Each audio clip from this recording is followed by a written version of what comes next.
Hi, everybody. Hello. So I am Jamie. This is Dr. Sara Vivona. And today I get to interview her for you guys.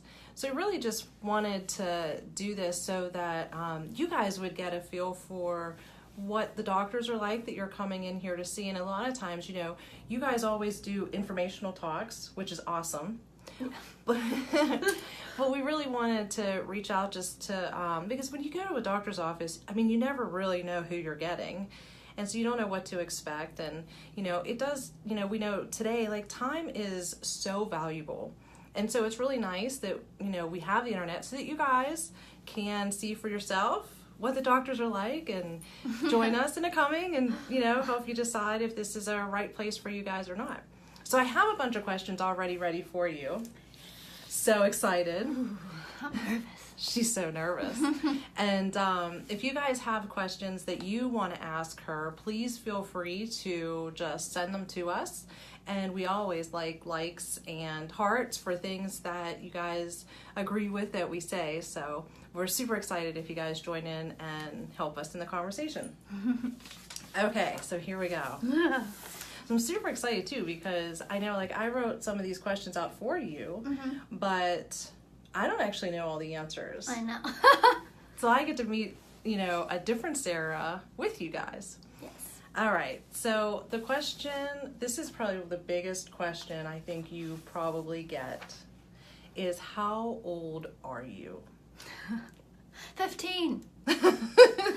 No. I'm 28.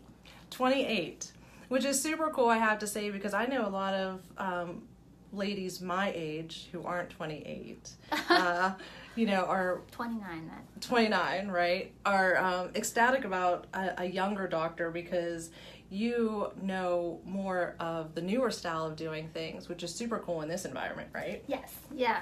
So all new. So cool. So where did you grow up? I grew up in upstate New York, near Binghamton. I don't know if anyone's familiar. It was also near the Finger Lake regions, which is like the wine country of New York. Oh, so do you like wine? Well, I mean, it's good. It took a while. I mean, this will be a future question, but I went to college around there, so I grew a taste for wine in college.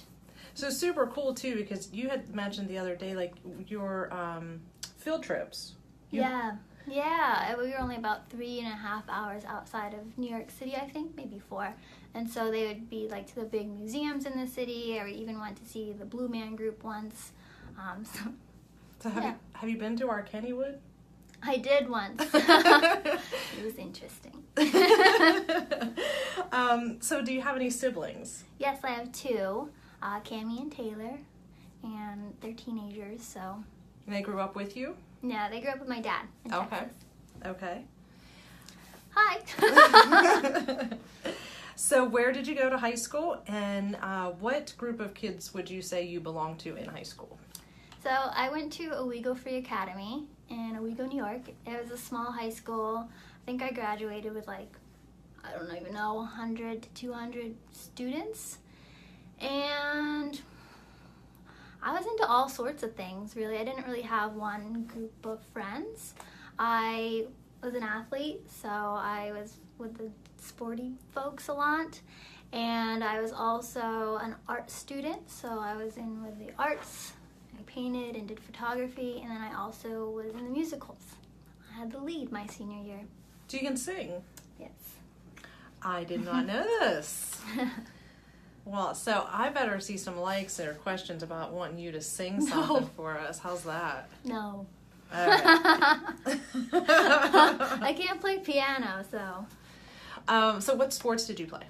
I played soccer since I was 8, and then I did track originally just to stay in shape for soccer, but then in college, due to an injury, I only ran track and cross country. So did you like soccer better than track? Yeah, I mean, I was recruited for college for that. I got into the Olympic development team, but injuries stopped that, unfortunately. So, learning that then, have you just always eaten a healthy lifestyle? Not really. Okay. My mom was always into healthy eating. So, like, at home, I would usually eat pretty healthy, but, you know, when out with friends, I didn't, and undergrad, I didn't really, and it really wasn't until my health required me to start that I actually appreciated eating healthy and why I would eat healthy, and actually took the time to eat healthy. Okay. So I know, you do talk a lot about food, and we have your, recipes on YouTube and things like that. So, what are some of your favorite foods to eat? I don't know. I like a lot of things. I like chicken. That's probably my favorite food to eat. And do you like chicken because it's your favorite food because it's easy and you can do so much with it? Or, is that your favorite taste food? Like, that is the taste of food that you like the most? Meat-wise, yeah, I like chicken the best. I like a good steak every now and then, but I usually go for chicken. It's so hard. I don't really have, like, set things I like. It's kind of whatever's in my fridge. It's interesting to hear you say that because you and Dr. Colin really eat to live. Mm-hmm. And a lot of us, like I said us, right, me included, live to eat a lot of times. So when somebody asks me my favorite food, I could just go on and on and on.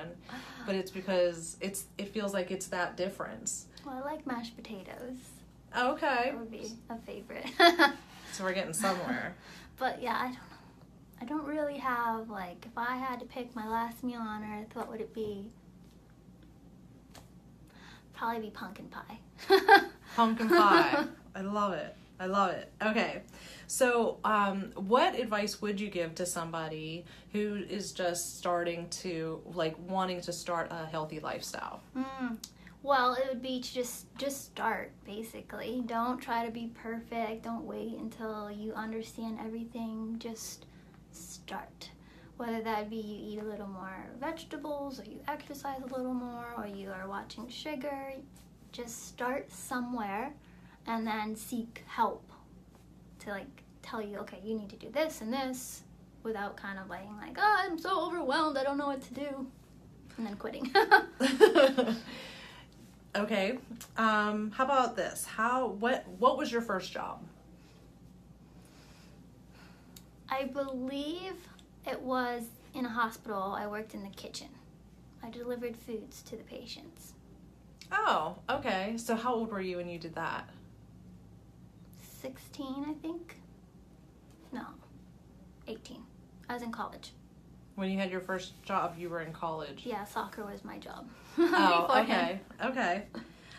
So where did you go to college? I went to Mansfield University in Northeast PA, and then I went to New York Chiropractic College in the Finger Lakes of New York. Okay, and then why did you want to be a doctor? I've always wanted to be a doctor. I just always been fascinated with the human body and making people feel better, and it really wasn't until I guess medicine didn't really help me that it kind of got me looking at other types of doctors. And I just happened to land at chiropractic school for no reason besides people just kind of encouraging me to go, and had no desire to be a chiropractor at that point. But I did meet Dr. Colin Conceals, who does the techniques we do here, and those are the techniques that helped me. So that's the type of doctor I'd like to be, kind of more of the natural PCP. So what was going on with you that he helped you with? So I had chronic migraines was my main symptom. I had a lot of things going on, but I'd get a migraine every day basically, and I'd have to take a bunch of painkillers to kind of get through the day, and nothing was helping, and I was told you're fine, everything's normal, it's just genetic, so just deal with it basically.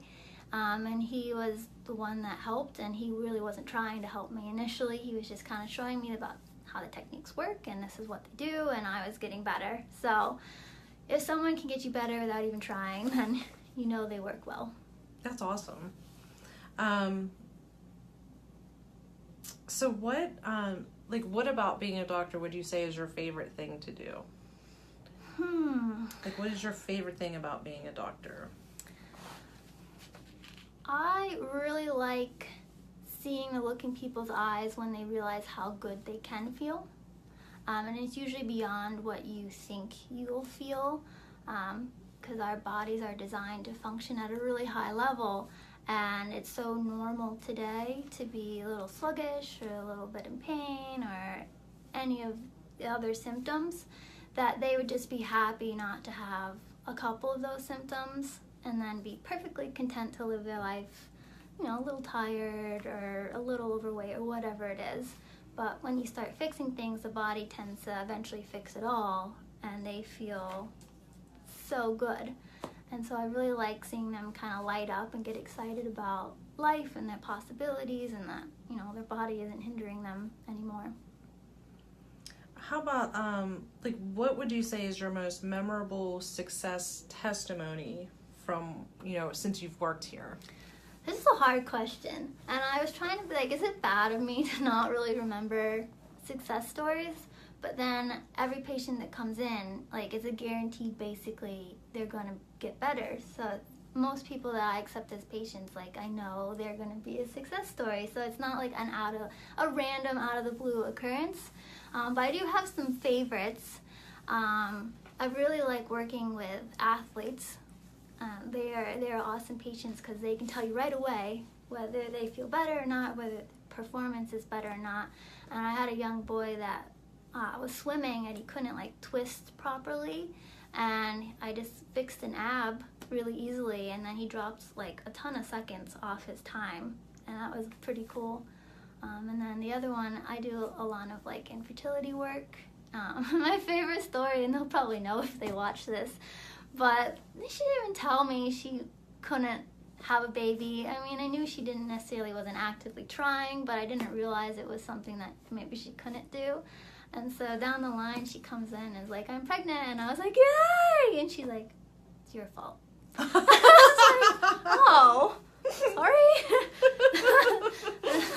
I didn't know. And her body fixed it anyways, so it's pretty cool. And I hold that baby every time it comes in. We actually have a hard time getting that baby off of you every time she comes in. I don't want to give it back. It's too cute.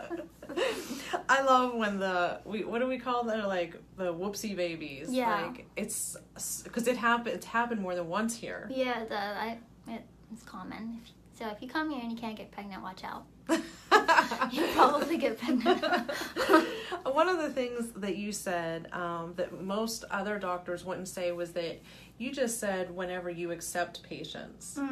And I think that that is really worth stressing over, because that is something that you guys do here that I just absolutely love. I mean, I have sent people here that you guys have not accepted as patients. Yeah. And it's because, you know, I think, you know, whenever we go to the doctors, they're actually you guys are evaluating us. Yeah, we're interviewing you. And I mean, who would think that? Because if she can't help you, you tell people that. Yeah, I do. I mean, it'd be miserable for both of us. Like, if you come here, spend your time and money, and you're not getting anywhere, I mean, you're going to be upset with me, and I don't want upset patients, basically. I just want people that are going to get better, feel better, and improve quickly.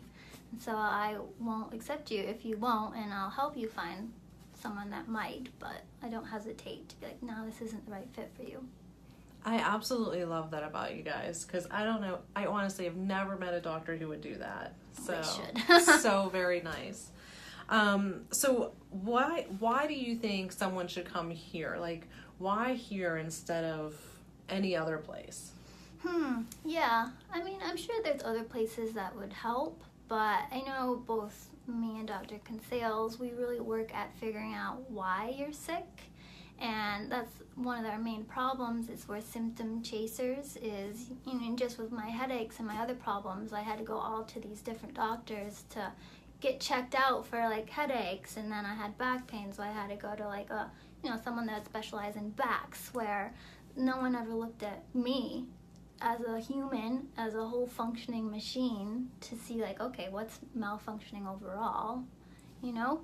And so that's what we do here is we're going to look at everything and see what organs aren't working right, what muscles aren't working right, what joints aren't aligned, all of that, because it all plays a role, basically. And if you don't look at it all, then you're most likely doing a Band-Aid fix where you might feel better for a time, but if you stop, it'll come right back. So, I mean, in all of the doctors that you had looked for growing up, you know, with the migraines and stuff, had you found another doctor that ever did like NET work, emotional work on you?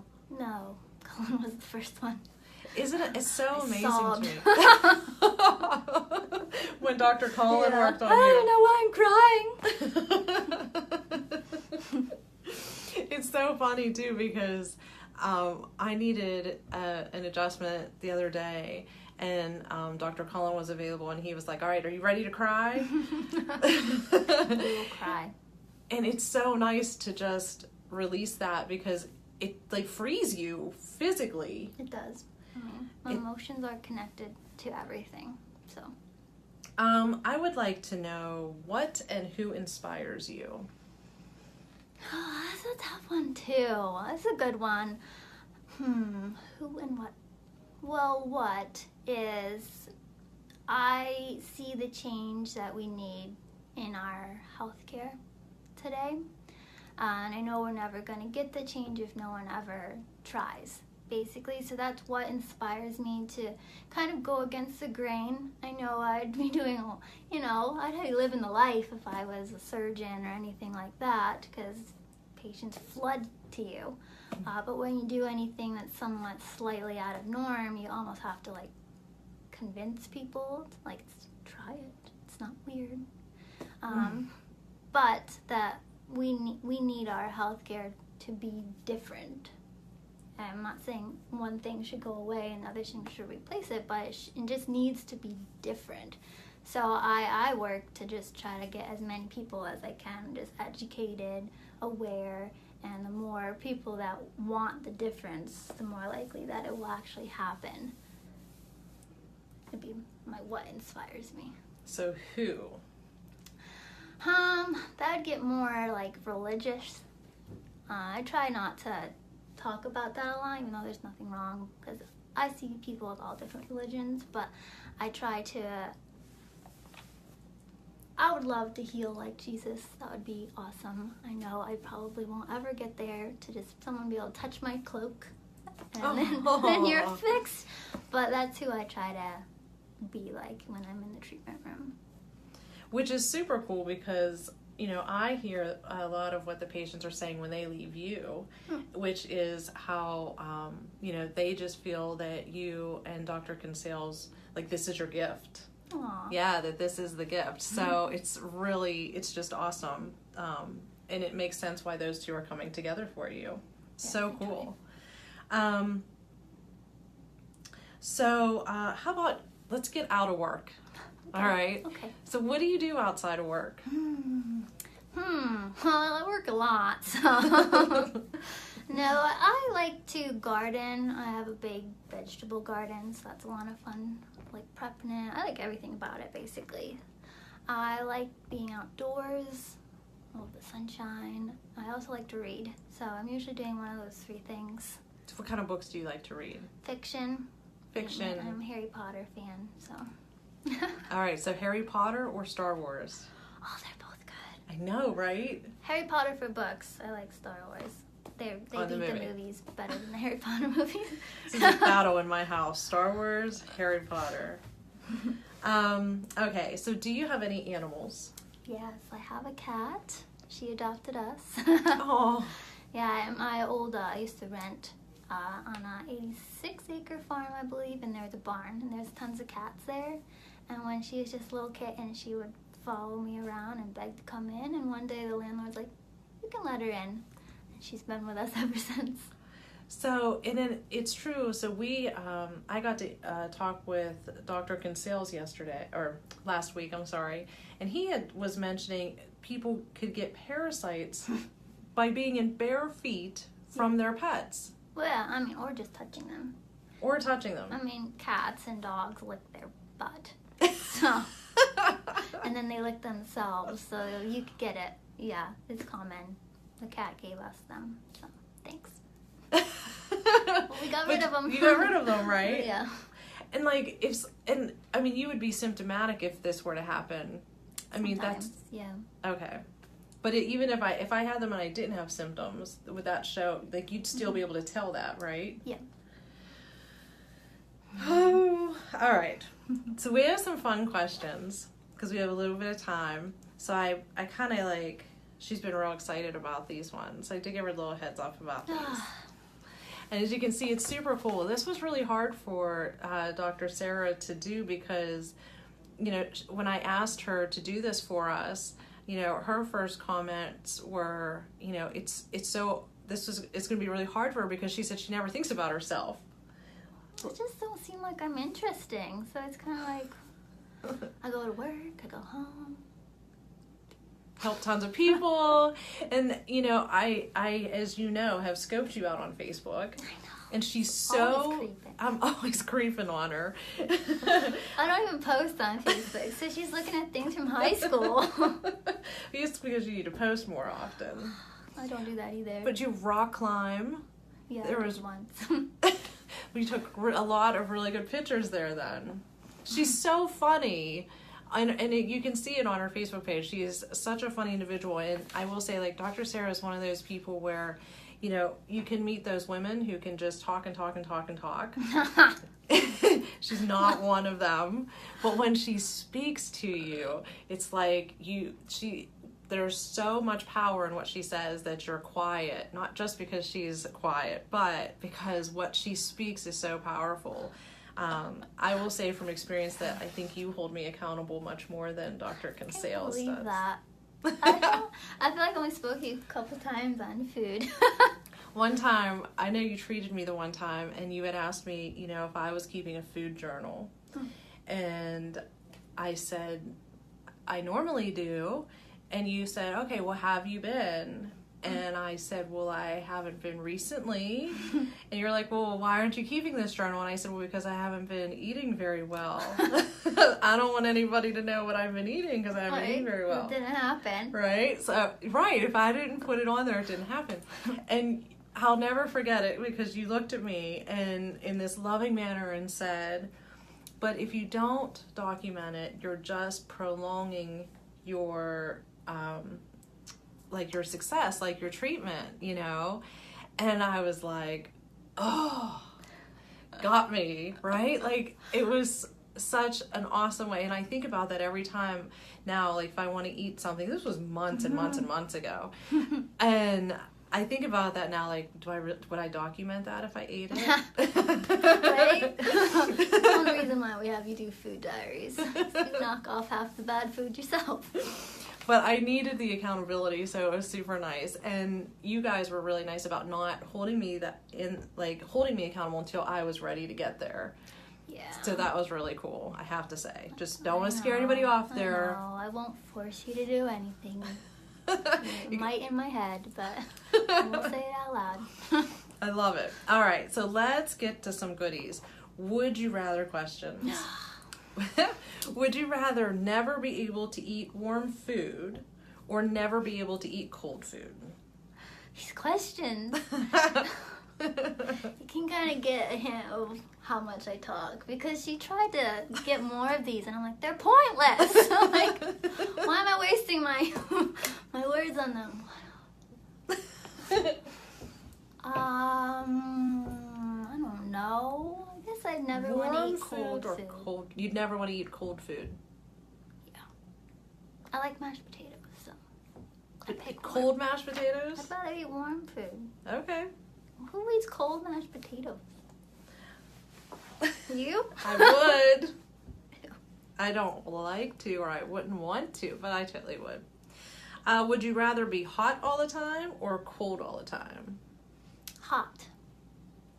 I think I knew that one because her office is pretty warm all the time. I was banking on hot all the time. See, would you rather have the ability to fly or the ability to read people's minds? Fly. I don't want to know what's on your mind. Would you rather Have a flying carpet or a cape that drives under, or a car that drives underwater, or a cape that drives underwater. Flying carpet. I'm with you on that. Yeah, I have a thing about drowning. Let's not do that. Let's not put me underwater. It's something that could explode.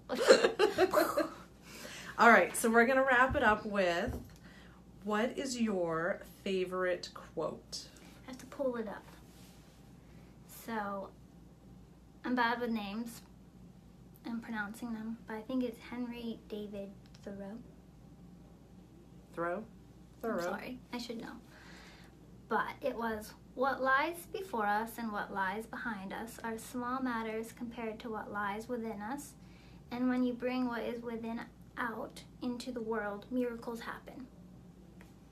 That's really nice. Yeah. Well, thank you so much for letting us get personal with you. I survived. It wasn't that bad.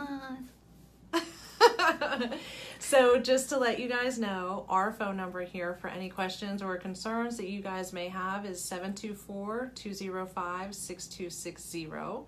We always have a class Wednesday evenings at 5:30 here at this office. So we are right in Greensburg, PA. If you guys are, connected to us long distance, it's okay, because we do have a long distance program that you guys can help people on. Yeah, it's great. It's through phone call usually, but we could do Skype if you want. So that's an excellent avenue for anybody not local. And then, you can always just call us, reserve a seat. You'll actually be calling me to reserve your seat for our Wednesday night class, which is free. It's an informative class. And so whenever I'm with you, Dr. Colin Consales is actually out teaching the class. Next week, Dr. Colin is going to be in the hot seat. So you guys are going to get to learn a little more about him while she's teaching the class out front. That class is free, but space is limited since it's here in the front. So just go on our website. There's a list of classes under our classes tab that you can sign up, reserve your seat, do that. And then we're always going to try to be here for you guys. If you have topics you would like us to talk about, if you have any questions for us, please send them. Yes, we're really doing this for you guys and just wanting to connect and help you in a way that no one else is doing. So it's just a really nice avenue to get to reach out and find out what's going on. Yeah. All right. Comment. Thank you guys so much for joining us. Bye. Bye.